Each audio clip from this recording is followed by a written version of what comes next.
Hello బుచక్స్, ఈరోజు మనం పులిహోర చేయబోతున్నాం. పులిహోర చేయడం అందరికీ వచ్చులే, మనమేం స్పెషల్గా చేయట్లేదు. కానీ ఈరోజు స్పెషల్గా ట్రై చేయాలనిపించింది, కానీ అవ్వలే. అందరు చేసేలాగే చేసాము.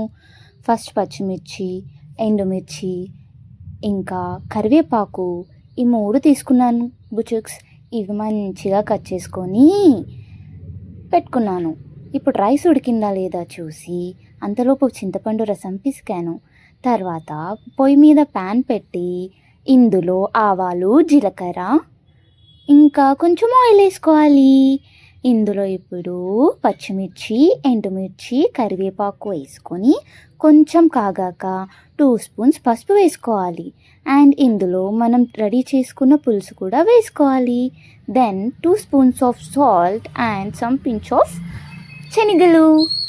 ఇప్పుడు పులుసు బాగా మసిలాక వైట్ రైస్లో వేసుకోవాలి. దీన్ని మనం చాలా ఇంపార్టెంట్గా డీల్ చేయాలి గైస్, ఎందుకంటే మనకు ఒక్క వైట్ రైస్ కూడా కనిపించవద్దు ఇందులో. సో చాలా బాగా కలపాలి. ఇది బాగా పులిహోర కలిపే వాళ్ళకి మాత్రమే వస్తుంది. సో నేనైతే బాగా కలిపాననే అనుకుంటున్నాను. కలుపుతున్నాను. యా, బాగా వచ్చింది guys. So finally it's done. Next మా మమ్మీ ఇలా దేవుడికి పూజ చేసింది, ఏదో సింపుల్గా. దాని తర్వాత మా జేతుగాడికి కాళ్ళకి పసుపు పెట్టింది మా అమ్మ. వెంటనే నేనేం చేశానంటే నా చేతికి కంకణం కావాలని అడిగి వెళ్ళి తమలపాకు కోసం వెళ్తే ఫస్ట్ తెంపింది కిందకు పడిపోయింది బుచుక్స్.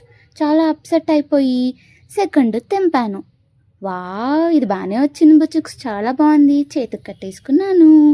మా అమ్మ ఇది చేతికి ఇచ్చింది. దాని తర్వాత నా లాగిన్ టైం అయింది. బాయ్ బుచుక్స్.